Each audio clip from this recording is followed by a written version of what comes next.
Welcome to Witching Hour 2019. And before we jump into this session, I just want to thank all of the organizations and entities that help make this possible. We have our media sponsors, Iowa Public Radio and the Gazette.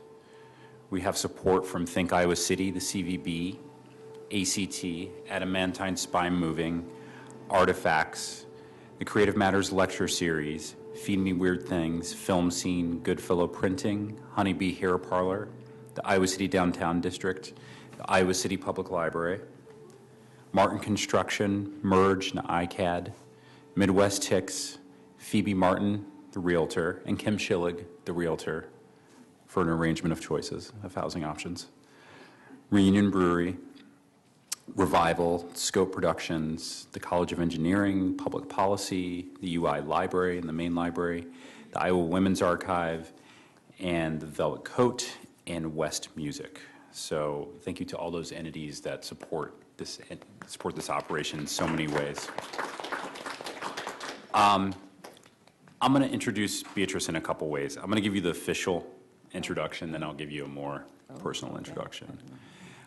Beatrice Thomas is an arts and equity consultant, creative producer, multidisciplinary artist, and social justice drag queen. Their regenerative social practice lies at the intersection of performing arts and activism. Thomas comes from a family lineage of pastors, performers, doctors, and healers. Beatrice has been making art and pondering the meaning of it all from the moment they came into consciousness. From absurdist cabarets to vampire witch love triangles, Thomas weaves experiences of queers and people of color into magical realities that pair empathy with entertainment. Thomas nationally advances the work of marginalized artists, and for nearly a decade has worked in the public, creative, and nonprofit sectors in the San Francisco Bay Area.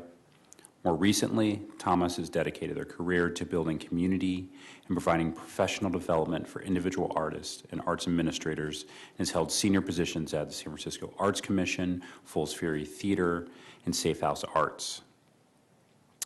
Beatrice is a 2020 APAP, that's the Association of Performing Arts Professionals, NYC co-chair, and received their MFA from the University of Texas. So that's the real talk about Beatrice. But here's some realer talk, which is that Beatrice is a human who cares so much about how art and artists connect communities across the globe, and has put so much of their energy into developing how artists see themselves and move through the space or various spaces, and how we as community members and audience can bring those artists into our world so that we can just actually have a better world. And so it's a true honor to have her here in Iowa City. This is going to be a presentation, Creative Tools for the Apocalypse. It's going to be followed later this afternoon by a workshop if you just want to get into the deep weeds of actually starting to do some of this work yourself. So we're just so happy to have Beatrice. We're happy to have the Iowa City Public Library that's just been a supporter in a space for Witching Hour since day one.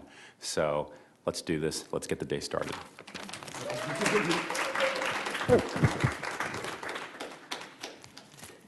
Hey, everybody. Hi. Okay, we'll try it again. I'm a drag queen, so I'm teaching you some cultural language here. So when drag queen says hello, it's not just like, hi, how are you, how are you? We say, hi, and in response, like when you're being culturally welcoming, you say, hi. Okay, great. Now we've had practice. I'm going to try it again. Thank you, Andres. Hi!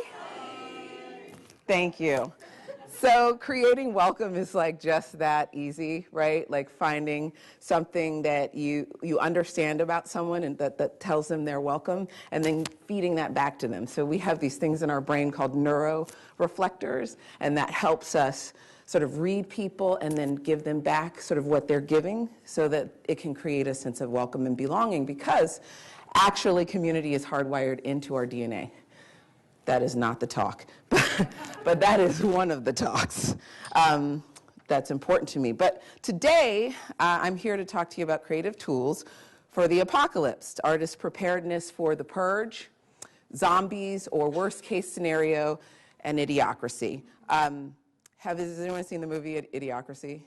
Like, just do yourself a favor, go watch it again, or for the first time. It's good. Ooh. Whoop. Ooh. Nope. Wow. Ooh. Nope.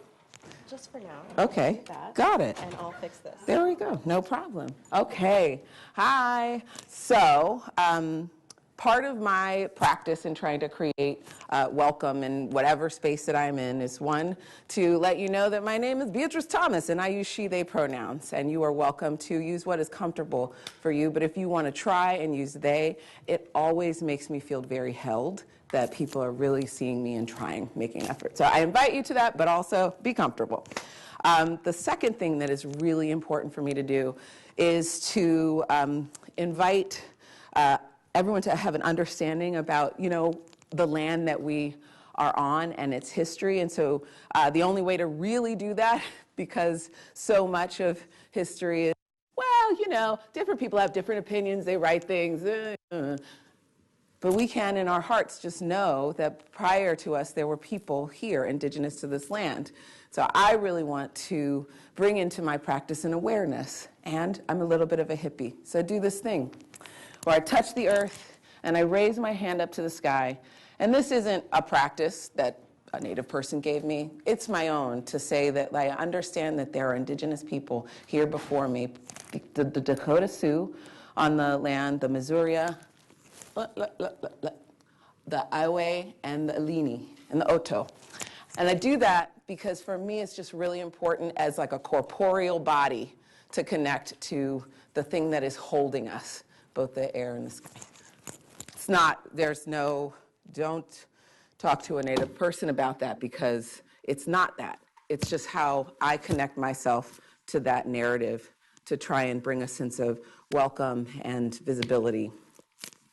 It's my offering. So thank you for that. And at this moment, if there are any indigenous folks in the audience, I would love for you, if you want to raise your hand and be seen, please do that. No problem. Doesn't matter, because we hold each other even when we're not in the same space. So, hi, that's a picture of me. I got fancy pictures this year. So I'm an arts administrator. I was a municipal grant maker. I studied the intersection of media and theater in college. I got an MFA in interdisciplinary design. I got theater in my family. My mom's a shrink. I have a media practice. I work for public radio. What's wrong with me? And then I was like, ooh, cultural equity, this is something the world needs. So I just kept adding things on to my life. So this is me, I do some movement work and I like to take pictures in front of murals. This is me.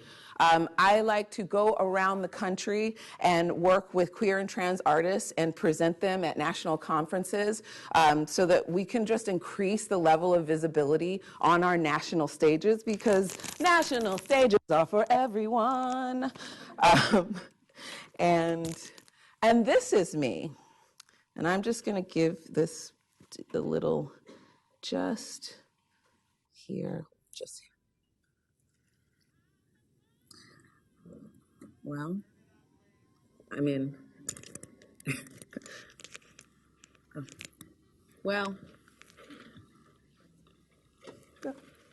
thank you, Bon Bon.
Thank you. Thank you. I like to start off any presentation with a little bit of applause. So I'm a social justice drag queen. I then started doing full theater pieces, and this is a very short clip from my most recent piece, and it is a piece that is about exhibiting allyship so that we can actually understand and start to work within allyship.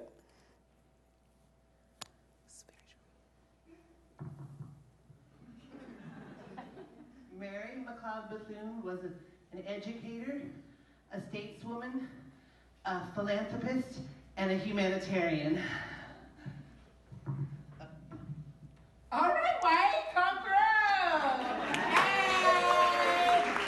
You know what? Points. I don't know. In your face. All right, White. Thank you.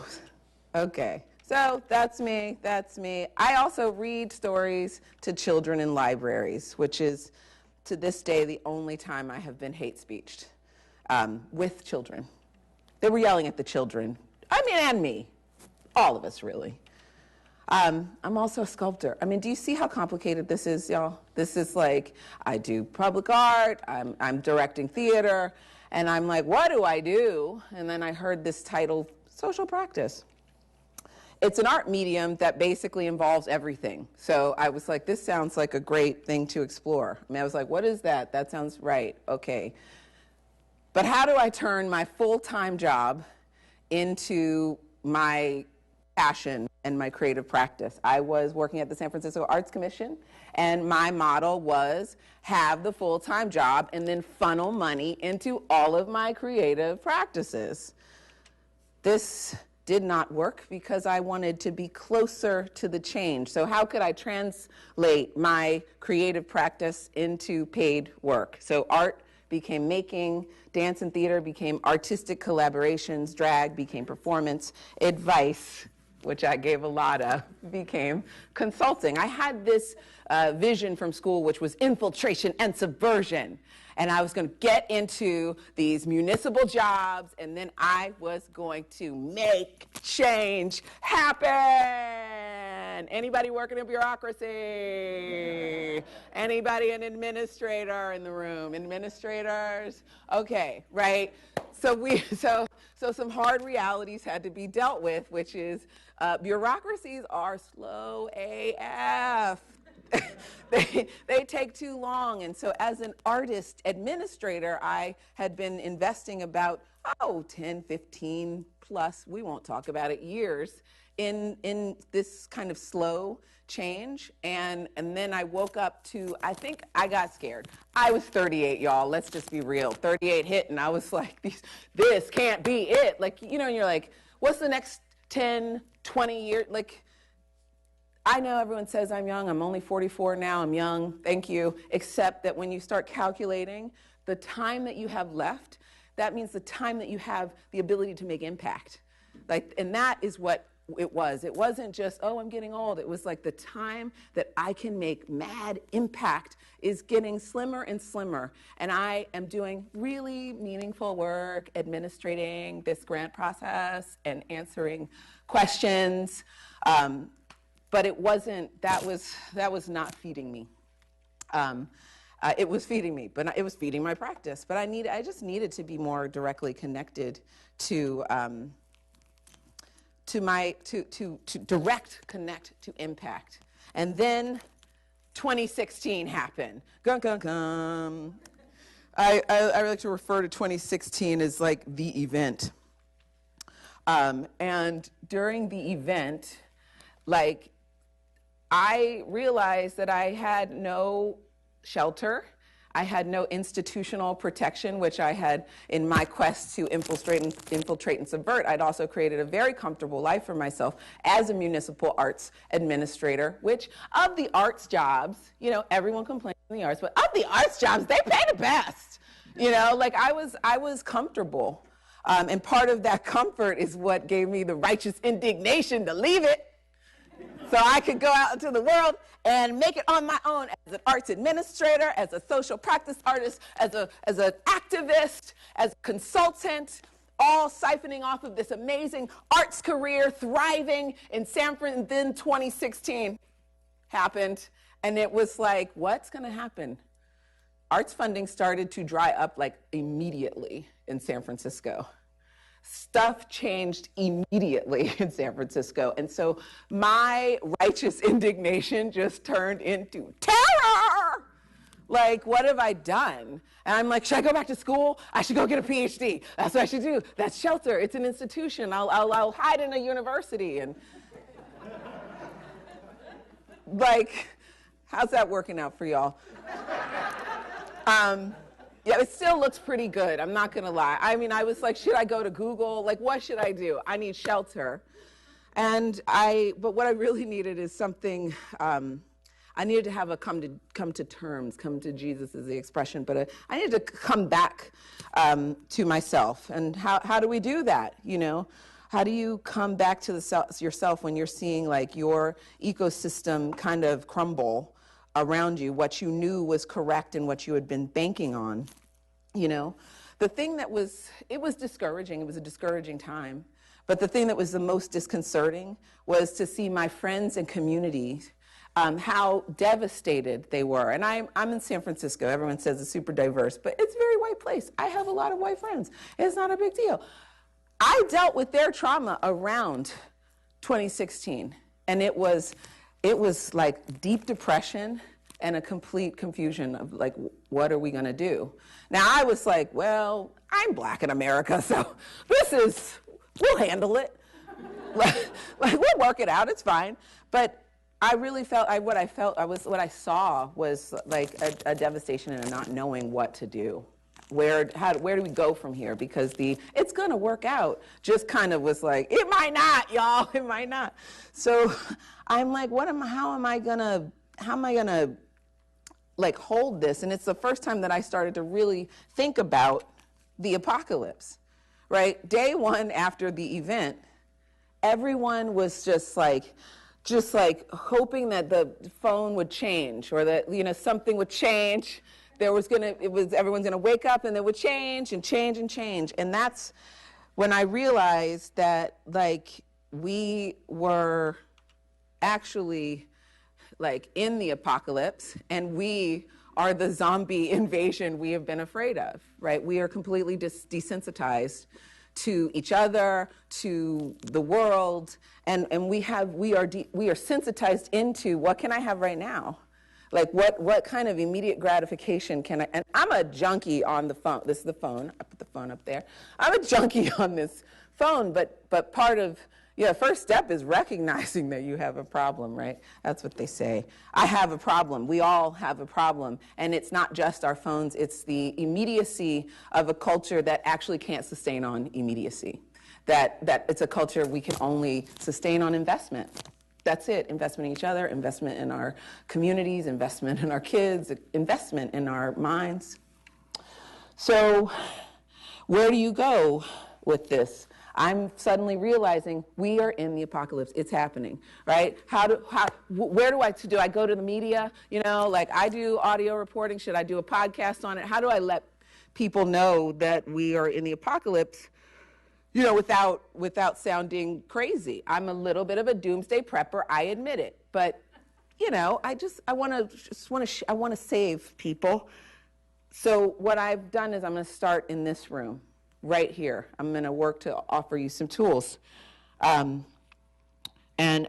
like, not first, before the tools, I want to convince you, because I don't think you're convinced that it's right now. So I want to explore some of the signs as I am seeing them of the apocalypse. Okay. First, you're not even seeing what I'm seeing because I'm on the wrong clip. So, signs of the apocalypse.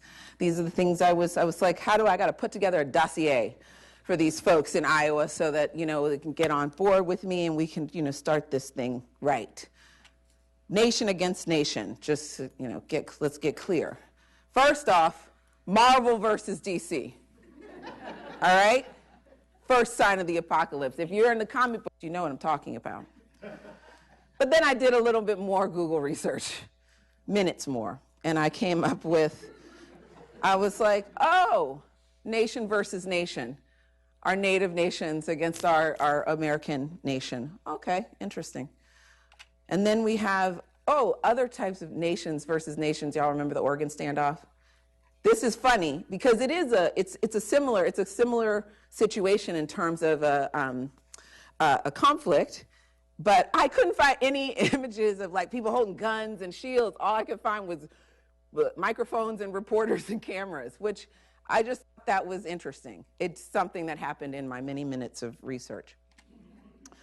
Moral decay. Okay, you ready for this one? Okay, just everyone gird your loins. Okay, like we saw a lot of people that like celebrities really fall in like a really problematic way, in a way that like it goes back into my childhood and then puts a sickness underneath all, it taints it all. I'm mad. I am mad. Because I was happier when I could just, Jackson 5 Ed and not live in the, crap it. So that was my first one. It's just like, stuff is coming out here. And then my second thought, I was like, Jewel and Amazon. Like, this is like, Jewel is just marketing straight to children. Does that look like an adult ad? No. That looks like for the babies. And then I found this thing of Amazon, which, again, I have problems. I don't want to tell you that I am the solution. I'm just telling you I'm trying to work towards the solution because I like to get things second day, okay? It just, it's like, it shortens my hope. I don't have to think about planning it if I know I can get it in 2 days. I'm like, I'll deal with it later. It'll come in 2 days. Thank you, Amazon. Then I saw this one of Amazon over the world, and I was like, damn. I have got to deal with this Amazon thing. Like Amazon has a global, not a global vision, a planetary vision. Okay, fine. I'm learning things now. I'm opening up to and then the final thing, the moral decay. Our children are eating Tide Pods. I don't know. I can't tell you how this is directly related to moral decay. But I have to tell you that moral decay's got to be somewhere in there.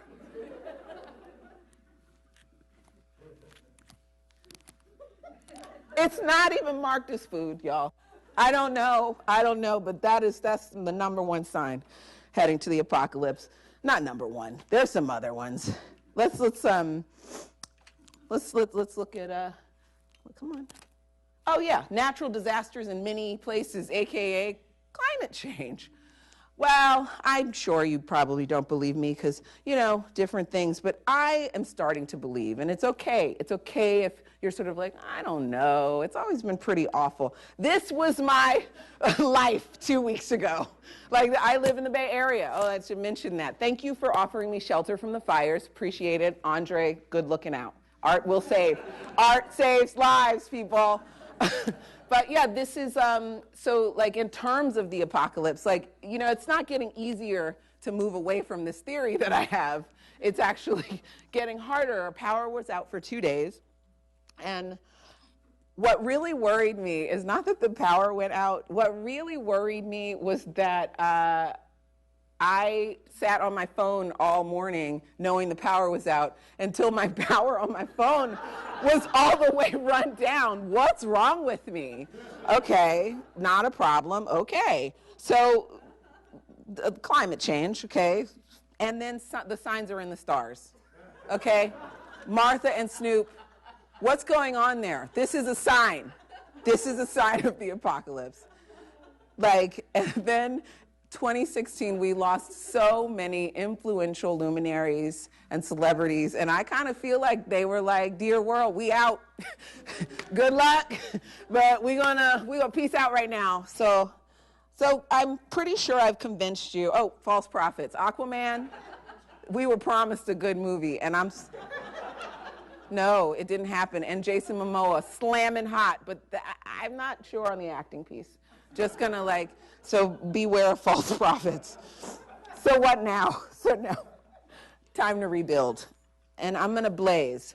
Artists and administrators and the apocalypse. The reason we need artists and arts administrators, like I say artist administrators because I'm sick of this separation. I think we are a creative people, and we need to start honoring the contributions of all of our creative people. So artist administrators and the apocalypse. Why do we need this creative leadership? Because artists know how to get shit done. It's like, this is like, artists and administrators are one of the class of people that can just have a conceptual idea that doesn't even have any legs whatsoever, and they can funnel that down into process, infrastructure, products, you know, like that. We need that in the apocalypse. We're going to need that on the rebuild.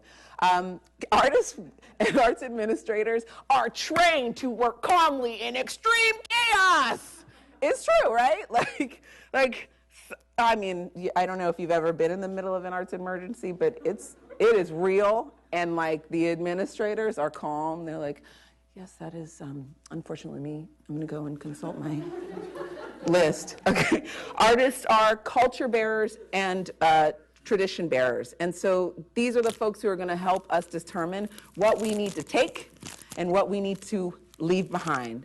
And finally, artists and administrators create community through their work. For artist preparedness, I've got it in 3 easy steps for you. Know your values, sharpen your tools. Values are what are going to allow you to assess and identify what's important to you, right? Know your priorities to maintain your humanity. Know what your bare ass, what's the most important thing to you? Can anyone name their top values? Their top 10? 5? Family is 1. Good. Okay, we're good. We're good. But right, that's like a question we should all be 3, right? We should all be able to answer our top values. We should all be able to answer, what are the 9 most important aspects of my life? The final step is identify your post-civilization work. We'll get to that. That's what we're going to do in the workshop. So, know your values. Values allow you to assess the things that are most important to you. They define how we act and react in the world. You need to identify them ahead of time so that we can make choices that are in alignment with our best interests and the things that are most important to us. They also inform who we work with and who we ally ourselves with. So if we don't have these fundamental navigational tools in our at the ready, we are lost in an apocalyptic world.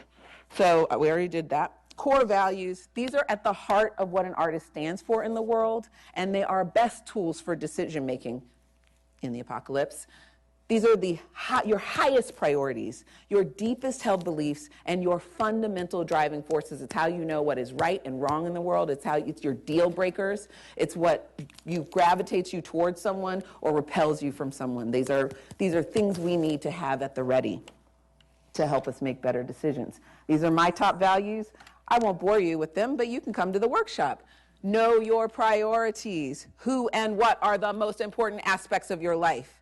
What needs to be protected for you to thrive, right? We need to know we need to hold sacred so that we can thrive and sustain to do our work. And then identify your bare-ass minimums. What are bare-ass minimums, you might ask? Bare-ass minimums are when you have identified your 9 key areas. This is a little snapshot into mine. Then you go in and you want to say, let's look at intellectual growth. That is a bare-ass. That is an important life priority to me. And it means I would like to do 1 book a month. I want to do 2 to 3 trainings a year. And I want to complete an anti-oppression training, right? Those are my bare-ass minimums to keep me moving towards what I feel is right and true in the world. So the next step is, once you've identified your values and what your priorities are, now it's time to get a map so you can stay alive and thrive in the rebuild. So maps are not going to be useful in the apocalypse. I mean, I'm not sure what it's going to look like. I imagine a lot of signs that lead to nowhere and zombies.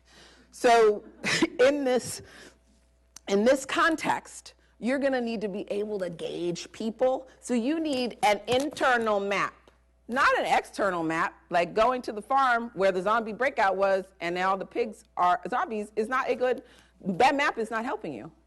So how do you generate your internal map. I pose, it is the ikigai. This is the Japanese concept for reason for being. I'm just going to run you through this because we're at the end, but we're going to do more of this work in the workshop.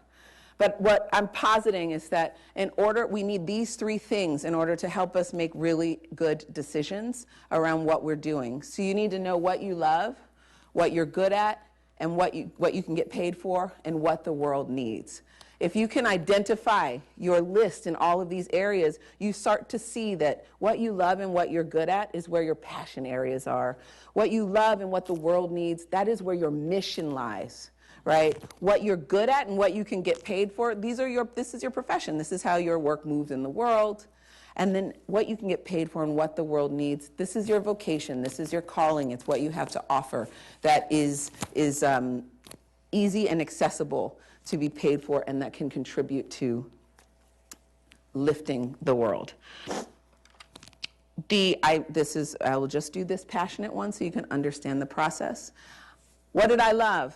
Art and being of service, seeing queers thrive, making and shaping, teamwork, directing. What am I good at? Talking and inspiring. Okay, don't do that. But I was just trying to be real here. Interpreting information and engaging culture shift. So what were my passions? I am passionate about talking about the work of queer artists and queer arts thriving. I am passionate about inspiring art and inspiring queer artists to thrive. I am passionate about interpreting queer art and demystifying the arts field. I am passionate about collaborating and making art. Now, that is something I did really quickly in the room. I've done this a bunch of times, and it does shift and change. And that's the point. Once you do this work, now you have a metric to measure yourself against. Where have I changed? What has shifted from this year to the next year? What direction am I going based on the data of me, the data of my values, the data of my priorities? And that is going to guide you to making those good community decisions. That's going to bolster your creative leadership and prepare you for the apocalypse. Thank you. That's 5 more minutes? Oh, okay, great. I was rushing. But if there are questions, I am happy to take questions. Could you go back to the bare-ass minimum? Sure. Let's talk about bare-ass minimums for sure. Did you have a question? Well, is this something that when you do this, you look, oh, sorry, oh, God. When you're making those, is that something you set up for the year? Is that something that you're just setting up I like consistently? Do you revisit it? I like to check in every 6 months, every 9 months. I mean, basically, once you do all this, I have a workshop called Calibrate Your Compass, and we do this all together in a group, and we pair and work it out. But what I say is that once you have done this, you have a pretty good understanding of like your true north and where your sail is pointed. And so the when to do it again is when you start to be like, well,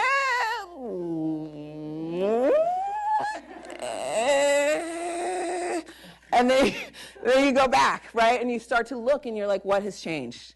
Like, are these still my key priorities? Are these still my values? Do I still love these things? Do I still care about these things? It's this process that allows us to keep close with our changes, our internal changes. And that internal barometer, that is the thing that we need to get us through the coming, whatever. I call it the apocalypse. It could be the purge, I started working on one on the purge, and my purge advice was like, be nice to people.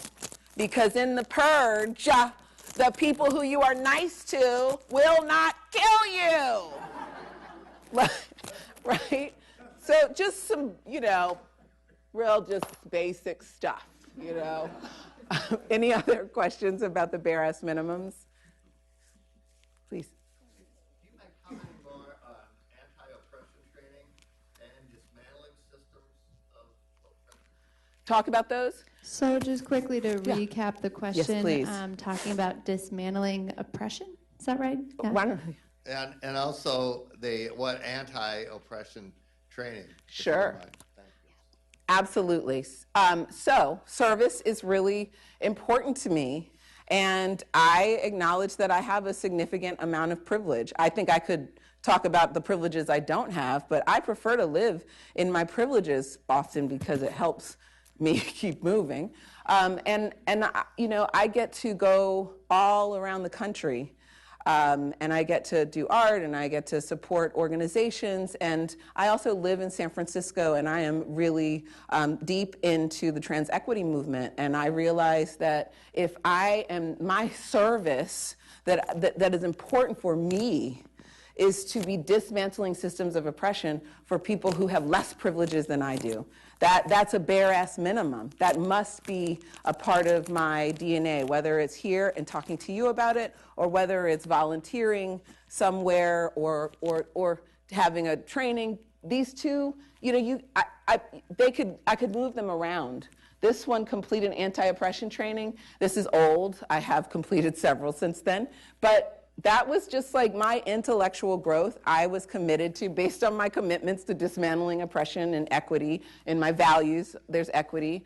I realized that I didn't have enough information to actually engage in, responsible cultural dialogues, and that is what I felt my vocation or calling was. And so I spent I have been working in this field for a long time, but I really wanted to be rooted in the teachings of the folks out there who have been doing this work and are teaching this work. I believe in legacy. I believe in learning. Shout out to Carmen Morgan, who is one of my, in my legacy line, just to say, if you're looking for someone amazing, Carmen Morgan is the ish. Any other questions? We have time for one more question.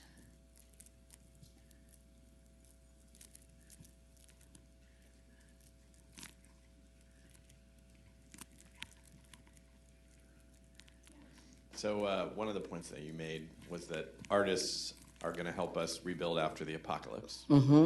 I'm going to assume and hope that that's already happening in small pockets around the world somewhere. Some group of artists is figuring out what the society looks like post-apocalypse. Do you have any examples that come to mind, or when you think of artists you work with that you think are helping kind of emerge what the future society will look like after we get through this part of it? Mm-hmm. Absolutely.